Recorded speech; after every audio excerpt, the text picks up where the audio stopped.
Some people were dragging her, and I said, good for you. Let's get to work because you got a lot to help fix. We came to make a change. Hi, everyone. Welcome to How to Not Lose Your Shit. I'm LaFonda Cousin, a part-time yoga instructor, self-care advocate, and the chief people officer here at Red Wine and Blue. And I'm Katie Paris, the founder of Red Wine and Blue. So the news out of Minneapolis has been so incredibly hard to watch. ICE murdered another American citizen just on Saturday.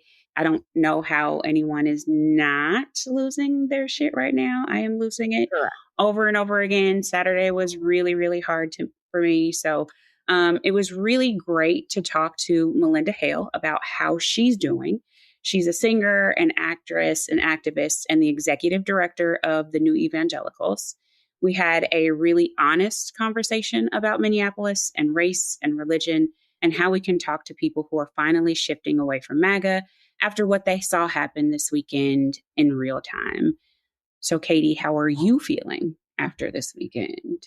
Well, first, I want to say, LaFonda, thank you for doing the interview solo with Malynda Hale. I was out and, so I just appreciate you covering the interview. And it was such a beautiful interview. And I'm really glad, actually, that you all were able to have that conversation and were able to share with our listeners the conversation about ICE killing Alex Pretti, a 37-year-old white man, an ICU nurse. But to hear that conversation through the lens of two Black women who, as Malynda said, we've been saying for a while, listen to Black women. We've been saying this for a while. We got to get organized, y'all. This is real in our country and we need to confront it. And I loved how she talked about, listening to Black women, sometimes that can sound like an activist mantra or something. Yeah. But what she said so specifically and is right, it's because Black women are uniquely positioned to provide actionable steps because y'all have been having to do that on behalf of your families and your day-to-day lives. And obviously considering the history of this country, forever. So I'm glad it was a conversation between you two. And I'm grateful for that. It was a tough weekend on Me Too. I just really identified with y'all's conversation and how you were carrying it. I really was struck too by her. I mean, speaking of Black women, like having great action steps, I'm not sure I've heard better, clearer advice from anyone than what Malynda gave in terms of how in this moment do we welcome new people into our movement who are turning their backs on MAGA because of the reality of what they're seeing with their own eyes that ICE is doing and then seeing the Trump administration just lie about it. She said how important it was to not shame them for being late, but also that accountability is important. Mm-hmm. The words she used, like you asked her very specifically, like, okay, sounds good. How? Yes, that, but like, huh? That's hard, and I love how she gave the example of like someone on Threads talking about how they MAGA after this and that there were a lot of people sort of like dunking on them and how unhelpful that is because we have got to have people defect and join the majority in order for us to get through this. And she said, what she said to that person was, good for you. Now let's get to work because you got a lot to help fix. Mm-hmm.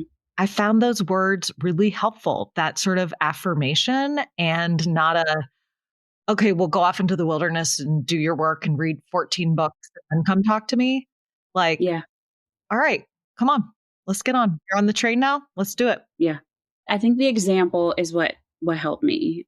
I just had to really sit with that because I am at that place where I am balancing the frustration with I know we need as many people as possible. And I know we need those people who are finally seeing, I guess, the light and turning away from what I feel like I've always seen or we've always seen is like absolute darkness, destruction and chaos. And we definitely need those people. And I think that conversation with Malynda really helped me continue to balance those two things, that frustration that I know that it's okay to feel with you always saying we need as many people under the tent as possible. And we have to, in some ways, be welcoming of those people under the tent. And it's what we do at Red, Wine, and Blue.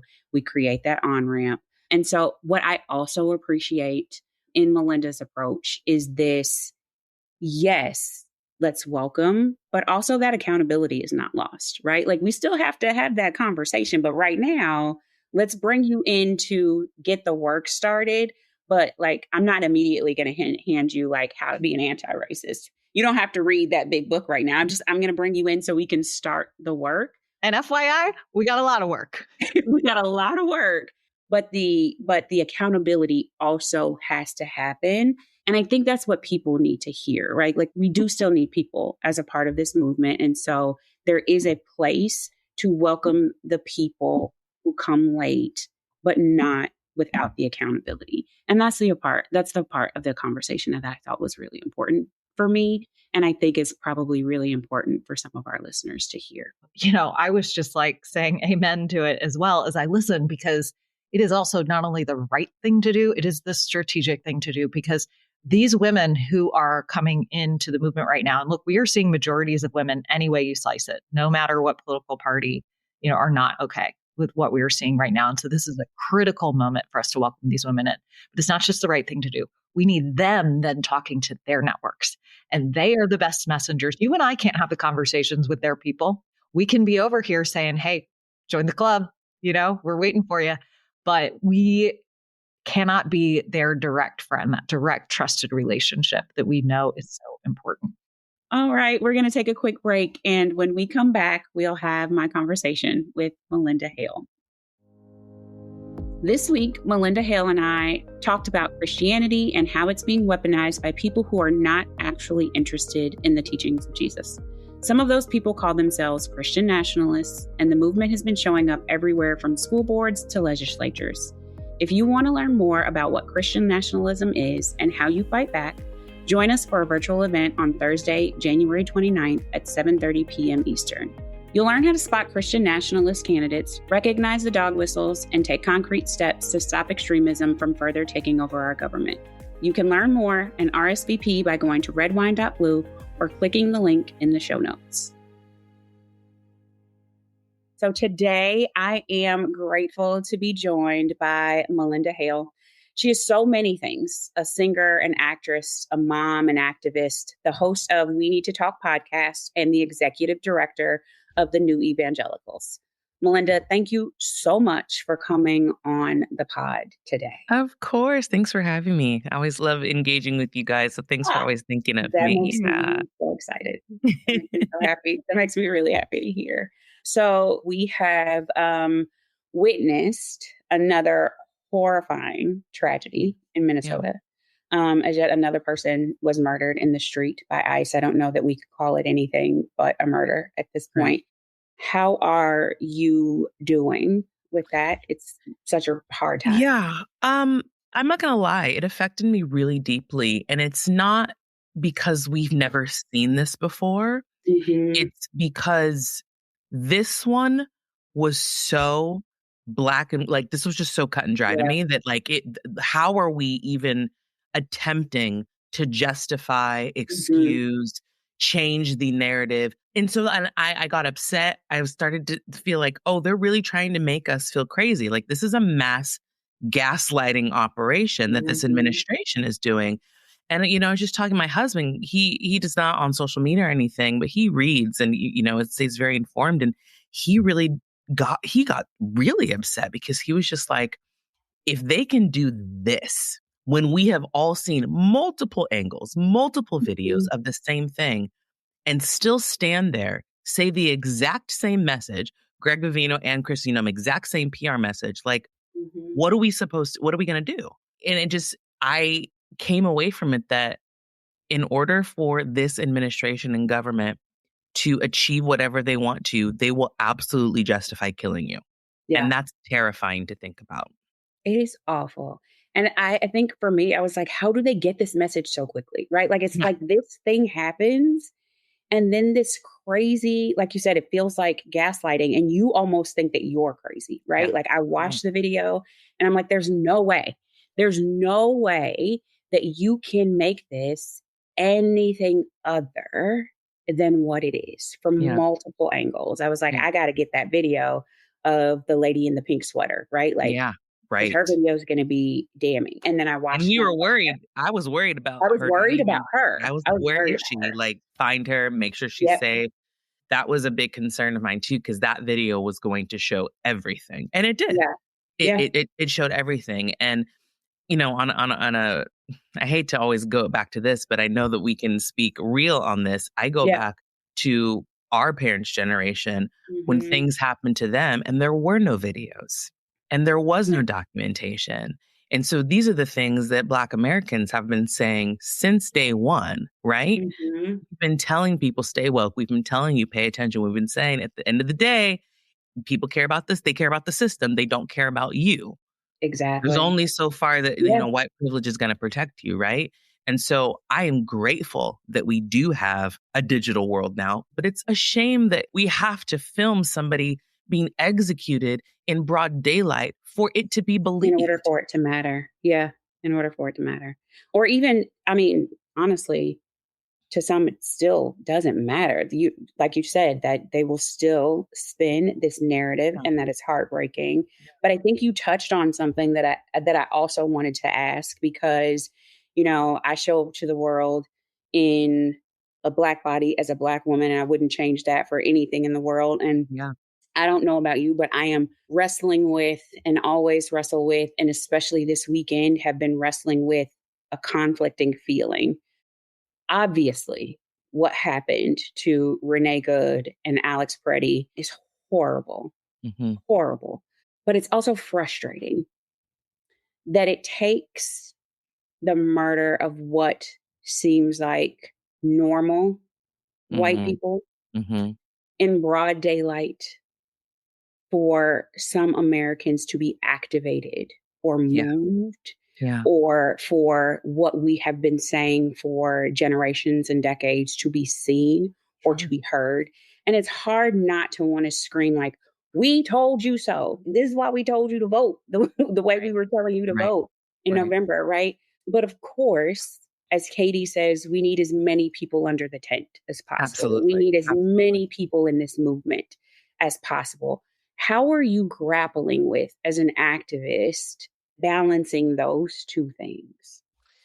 So I'm going to respond to a couple of things, and hopefully it'll give a roundabout answer to your question. So, in regards to the response to Renee Good and Alex Pretti activating people, at the end of the day, our Blackness still has to earn people's empathy, because Mhm, that is unfortunately the barrier that allows people to connect with us as humans, which is mhm, deeply upsetting because it's literally just melanin, right? Like, mhm. like why is that keeping you Yeah, from seeing me as a human? I am a yeah. mom, I am a person, I have a family, but those things don't seem to matter because the first thing you see about me is being Black. So it's interesting because now people kind of understand this representation, I guess, because Mhm, now they can see themselves in Renee, see themselves in Alex, and realize, oh, I'm not safe. And unfortunately, if that's what it's going to take for people to wake up a little bit, then I'm like, okay, you're here now. You have a lot of work to do. Get mhm, to work, mhm, right? So I believe in welcoming people over when once they realize. I believe in, grace, but I also believe in accountability. So you can mhm. come over here, but I'm going to remind you about why it took you so long and Yeah. everything that you need to do to fix this, because there's a lot of repair that needs to happen because you just simply didn't listen to us. And the thing Mhm, about the Black community, while we always say listen to Black women specifically, is because we are at, and I don't view us this way, but society has put us at a certain place where all we can do is see everything else around us because we're yeah. not allowed to be the voice of anything. We're not Mhm, allowed any positions of power. And so mhm, when you're in the lowest totem pole, all you can do is look up and see, well, they're doing everything wrong. They're doing everything wrong. If y'all would listen to us, we can kind of see how to fix it because we're in this position to look up and see everything, right? That's mhm, why we are uniquely positioned to see everything that has gone wrong from our history to now, to be able to actually give actionable steps to fix things. And if people would just take that chance to listen to us, we could right the world pretty quickly. I'm not even lying. We really, really could. But there's something that is just keeping people from allowing themselves to put their trust into someone that doesn't look like them. And I don't get that, because we've had to do it. We've had to consistently put our trust in the people that don't look like us, and hope and pray that they will remember that we are also humans, that we also need rights, that we are wanting these things, right? And don't get me wrong, there are a lot of spicy white people that are doing some great stuff, right? But at the end of the day, like, the white people are the majority of this demographic, and they're the ones that need to do the most work. So I'm frustrated as well, as you say, because again, like I said, our Blackness still has to earn people's empathy. Like, for example, Keith Porter was also killed by ICE, and a lot of people don't even know his name or know his story. Yeah. But the two white people that were killed, that's the front headlines, right? And it doesn't surprise me, because to America, we're conditioned to be like, oh, it's another Black person that got killed. That's been normalized. What he did wrong to deserve it. Yeah. Right. Exactly. That's been normalized. But you see a 37-year-old white woman who is innocent. You see a 37-year-old white man who's innocent. And immediately there's there's an oh. Yeah. So I'm frustrated, but here we are. So let's get to work, Yeah. The accountability is a difficult conversation to have in those moments. And I think that is what is tough about wanting to call people in, I guess. And there are people who are ready to listen. And I think that is one of the things. So we're on a podcast called How to Not Lose Your Shit. I think that to me is one of the things that, like, even in this weekend, feels like it is giving me a little bit of hope, is seeing people, even in the frustration, seeing people's light go on, even though I'm like, okay, like, this is what it took for real. It's like the light is going on for people. And I think that's what's giving me a little bit of hope. It does feel like we are at an inflection point, right? It does feel like people are like, whoa, wait a minute. Yeah. Like, this does not feel like what we signed up for. Yeah. This does not feel like what feels right to me. It's terrible that it takes this to get them to that point, but I do feel a little bit of hope that at least they're at. I want to make sure that the white people that are doing the work, and not in like a coddling way, but like that they know we do see you. You know what I mean? We see the ones that are doing the work. And whenever we say white people, please know who we are talking about, because we know it's not all white people, right? Yeah. We know this. We're talking to a very specific group that are still going to brunch and posting about it. That's who I'm talking about. Yes. But it is heavy, because any type of movement like this, where you're fighting for people's rights and standing up for a huge cause against the government, there are casualties. And that is so heartbreaking to think about. I mean, I think about our ancestors, and I think about people that fought for the civil rights movement. There was a lot of death fighting for our right just to vote. Like that, like just to vote, right? People died for our right to vote. And so when I'm just looking at the scope of everything right now, it's a lot to take in, but it's unfortunately necessary. We all have to show up in this way. But when we as Black people are saying, like, we need you white people to show up, it's because we've already put our bodies on the line so much. I mean, this entire country was built on our ancestors' bodies, right? So I know it's a lot to carry, and it's a lot to take on, and it's so uncomfortable. Malynda, speaking of like difficult conversations, I want to just talk about your organization. You're also the executive director of the New Evangelicals. And if there's anything we're not supposed to talk about, we've all been, I grew up you're not supposed to talk about religion and politics, right? If anything we're not supposed to talk about, it's religion and politics. And you're talking about both in your work. So you're doing all the things. Unapologetically, yes. Someone has to do it, right? Let's give a scenario. You meet a stranger on like an airplane, and there's always the person that says, how are you? Where are you going? What do you do? How Mhm. do you talk about it? Because the words evangelical and activists in any particular situation can provoke some really strong reactions. So, how do you Sure. tell that person what you do? Well, I always struggle telling people what I do because my multi-hyphenate list is just getting longer. Yep. You're so multi-talented. um, it's interesting, saying that I just did I spoke at a college in Washington, and after I gave my whole spiel, people were like, "You're rebranding the word evangelical." I'm like, "Yeah, Mm-hmm. that's exactly what we're doing." Mm-hmm. Because, well, the actual like root of the word, like the Latin version of evangelical, just means good news, right? Mm-hmm. But it's turned into such a pejorative, and of course, because look at what evangelicals and conservative Absolutely. Christians have done, right? So the reason there's the new in front of it, which I love, because the founder of the organization was like, "We need a new evangelical." It was just kind of like a stubborn thing. But Mm-hmm. what I love about it is the reclamation of Christianity, because if you look at everything that Jesus taught and what he preached about, it doesn't align at all with what conservative evangelicals and conservative Christians are doing right Mm-hmm. now. You Mm-hmm. cannot claim to be a follower of Christ and justify anything that this administration is doing. So, what the new evangelicals is trying to do, instead of telling the good news, which is what most Yeah. evangelicals are, we're trying to be the good news. We're trying to Well, be that thing in people's life that make them feel seen, make them feel loved, that let them know that we're actually the Christians that are loving their neighbor as we love ourselves, and that we are showing up in a way that makes people think, oh, this is what Christianity is supposed to look like. This is the mhm. framework of what Jesus's teachings was supposed to be.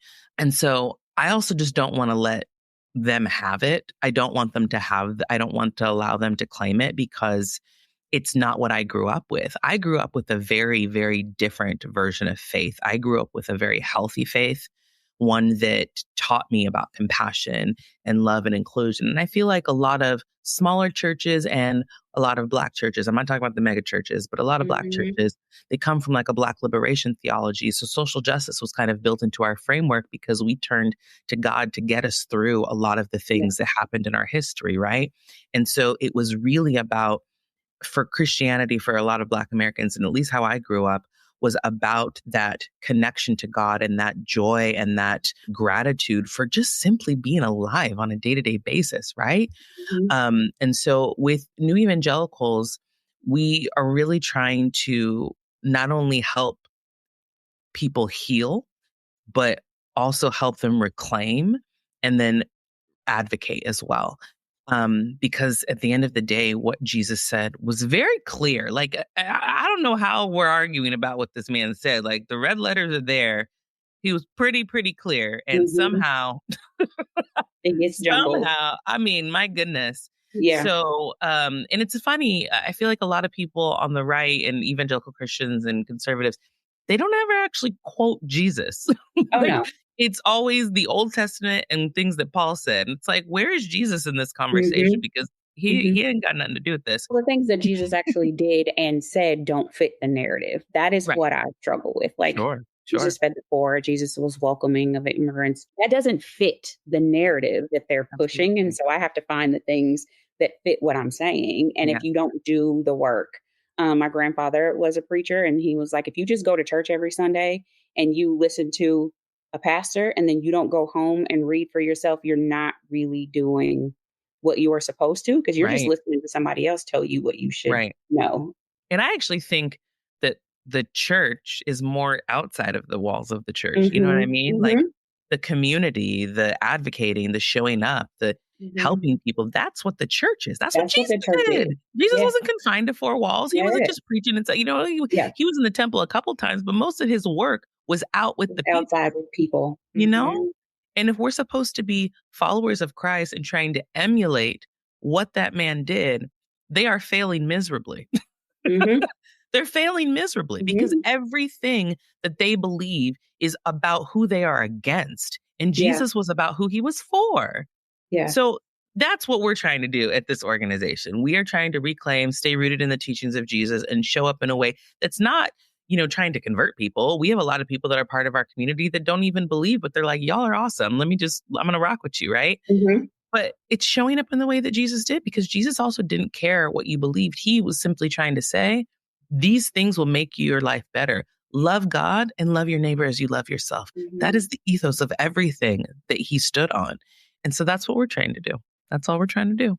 I love it. That makes me very, very happy. And I think that is the best way to bring people in without the Yeah. judgment, without the Yes. guilt, without, I'm just going to call it what it is, without the craziness. It's crazy. I think what Christianity has started to feel like from that side, from the right, Yeah. right? Sure. It feels unwelcoming. It feels Judgmental. And that is Yeah. not the Christianity that I was raised in. Right. It's not the Christianity that most people, I think, were raised in. And so using it to weaponize hate against people is making it very difficult to even, it's even hard for people to say, like, I'm a Christian, because you Yeah. almost feel judged when I you have say to give that. like so many disclaimers. I'm like, Yeah. I'm a Christian, but But not that kind. yeah. Not that kind of Christian.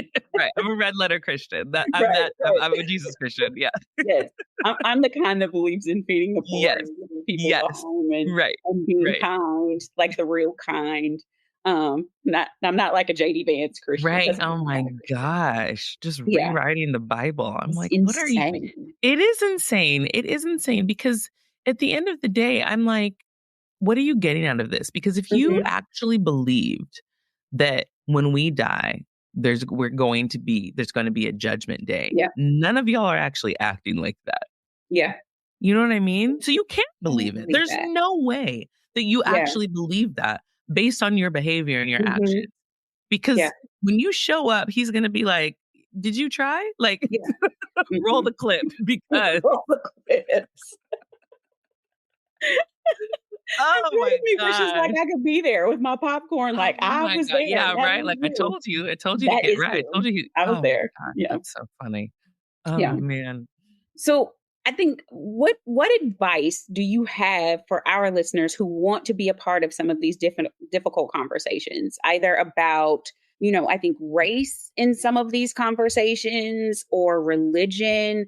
What advice do you have for listeners who want to be a part of some of these difficult conversations in their own life and they just don't know how to have them because they're hard? Yeah. I mean, it depends on what angle they're coming from. If they want to have those conversations because they want to get involved and finally do something. And I say this all the time, and they don't know what to do, start by saying that. And I think you Mhm. will actually be met with a lot of grace by saying, hey, I want to do something. I want to get involved. I don't know what to do. So Mhm. I'm willing to talk with somebody. I don't know where to start. I think even being able to voice that is really, really important. But the bottom line is that you have to get involved and you have to have these conversations. If you're committed to change, if you want to see some version of change, you have to start talking to people. Get involved in groups, read. Oh my God, read people's Substacks, read people's books. That's the biggest thing. You got to start Mhm. at that spot first. Engage in conversations with curiosity, but not in a way that's to make you look good. I think that's another thing that I feel like I see a lot of people, they want to just be deemed one of the good ones. And it should never be about that. It's about showing up and doing the work, even if you never get a pat on the back. You know what I mean? Mhm. I think that it shouldn't be for a reward. It should be for the end game, whatever that is, Yeah. right? What about tough conversations that people are trying to have with their white neighbors or family members or? Yeah, so it's interesting because I'm actually working on a workshop for this, for TNE, about how to have conversations, specifically from a faith-based perspective. And one of the things I realize is you want to be a leader of the conversation by Mhm. listening to them. And I say this because at the end of the day, everybody wants to be heard, right? And then when you express your opinion, you're never going to get anybody to listen to you by shaming them. Let's just Mm. be honest about that. Yeah. Or saying like, you voted for this, you did this, blah, blah. It's not going to work. Yeah. But if you sit down and say, I want to understand why you think this way. What about your values aligns with this? Then you position yourself in a way that says, well, for me, my values are this, and that's why I vote this way, or that's why I'm advocating for this. And I think framing it that way, hopefully, will get people to kind of listen a little bit better, because you're not only explaining what it is that you value and believe in, but why you've chosen to make the choices that you do. And if you ask them from that position, I think it will get them, it will make them think a little bit. Because if you, for example, you value life, you're pro-life. Okay, so what about pro-life aligns with allowing someone to be killed rather than de-escalating the situation? Shouldn't we be thinking, how can we save the life here and de-escalate the situation rather than immediately choosing to kill them? Wouldn't your values align with that? You have to ask things in that way to get them to consider, oh yeah, maybe that's right, because that isn't valuing another person's life, right? You value protecting kids. Okay, my values say that kid safety is of the utmost importance. So wouldn't your values, if this is something that you believe, want to figure out the best ways to make kids safe? If we know that, for example, guns are the number one thing that kills kids, what can we do to ensure that kids stay safe from guns? Because your values align with that. What could we do? So I think that you have to ask those types of questions to get them to really think about the solutions. Because I will say, at the end of the day, the basis for what we all want is kind of the same. We do want to be able to protect our families. We do want to be able to afford groceries. We do want to be able to, achieve our dreams or whatever our occupational desires are, right? Those are basic things that everybody wants. We do have different routes to get there, but let's talk about them. And then we can see which routes make the most sense. But I think you have to get down to like a values and a basics things with talking to these people, and not just like, you voted for Trump, you're evil. Yeah. Yeah. I think that approach sort of gives people a little bit of permission to think along with their lives. Sometimes people need that permission to say, you can sway this way just a tiny bit. It plants that seed. This weekend, as we've talked about, has been really, really tough for people. And so this has just really been on my mind since Saturday in the work that we do and the work that this team does. What would you say to someone who has someone in their life who may be in that position where that seed, for whatever reason this weekend, has been planted, it's been activated? How can you start bringing those people into the movement right now? Just start to pull them in. Oh, gosh. I think, for me at least, I think the most important thing that we can do is to not shame them for being late. Yeah.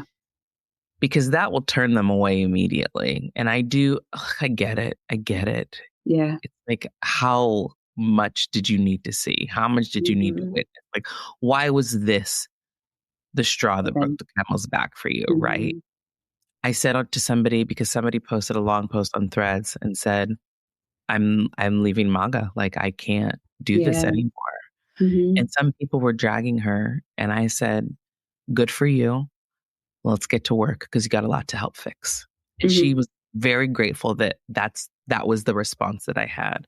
And I think that that's how we have to meet these people, these latecomers, these Johnny-come-latelys, right? You have to say, I'm glad you're here now. You got a lot to do, because there's a lot to fix. Again, no shaming. Hold them accountable, but welcome them. You have to, because we're not going to get out of this. We're not going to get out of it without them. And that's just, and I get it. I mean, it's been 10 years of this nonsense, and now we're in like the final stage. Like, this is the final boss in the video game. We need all hands on deck. You need everyone piled in for that mega strength. I mean, my goodness, seriously, we really do need it. And at the end of the day, I don't care what political party you're a part of, because your humanity matters more. Your humanity matters more. And I think that's what we also need to play to with a lot of these people, is forget the politics for a second, because this is beyond a political debate. This is beyond right and left. This is humanity, right? And we need to remember that people are not safe. American citizens are being killed in the street, and your government is justifying it. That alone should be enough for all of us to rally together. Everybody. Yeah. Everybody. That alone right there. And so we have to remember that at the end of the day, that's what this is about. This isn't about, you vote. Yes, you voted for this and that sucks. And we wouldn't be here if it weren't for you. But now you're here. So Yeah. come be a human and let's fight this together, That's the one. I think that's the one for me. It's like that should piss everybody off. That should be enough for everyone. Yeah. People are being murdered in broad daylight, in the middle of the street. It doesn't matter who they are. It doesn't matter what they look like. That should be enough for everybody. When we say enough is enough, that should be enough for everybody. Yeah. So that's what it is. Yeah. Well, Malynda, this podcast is about how to not lose your shit. Which is very difficult right now. Very difficult. And that has been even harder than usual lately, especially this weekend. So we tell our listeners all the time, we don't have the answers. We will probably never have all of the answers. But in this moment, what is sustaining you? What is helping you not lose your shit? It's so funny because my family's great, but I laugh at that phrase because I have a 5-year-old and a 19-month-old. Oh, yeah. Well, then you lose it a lot. So I'm like, how do I not lose it? Because I mean, even just the other day, I was like literally clean the living room. Then I went to clean the kitchen and I turn around, living room's mess again. So it's like that type of stuff. Like, okay. Yeah. But then there's those moments when they both just climb in your arms and just want to hug. And it's like, I breathe differently, right? Yeah. Just being able to watch a show with my husband or read a good book, watch a Lifetime movie. Oh my God, I just watched a horrible Lifetime movie the other day and it gave me so much life. Like those are my escape. Those are my things that like keep me calm, taking a bath.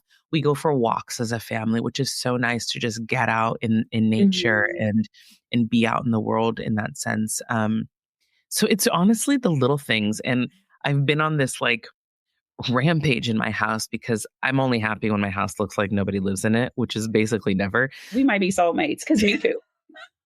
I need my house to look like a catalog and it just and then I just stand in the middle. Oh my gosh.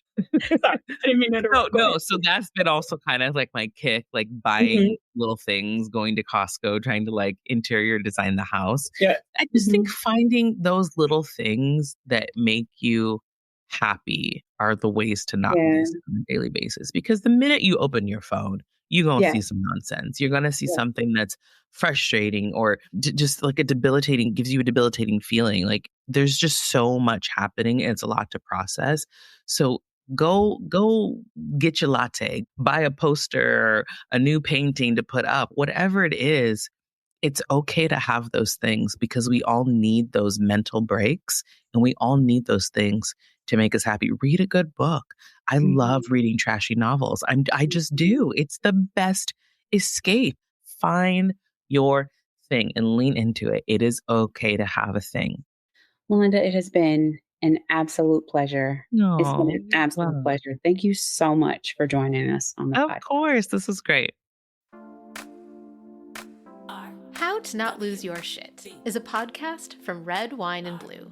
It's hosted by Katie Paris and LaFonda Cousin and produced by Amy Thorstensen. To learn more about Red, Wine, and Blue, you can find us on social media, on the Red, Wine, and Blue app, or on our website at redwine.blue. Look around, there's something going down, but we're looking up. No matter how they try to take us down, we're gonna keep it up. We move with confidence, we're making a difference wherever we are. Good trouble is not too far. We've got the fire, we've got the grit. Through the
make a change. We came to make a change.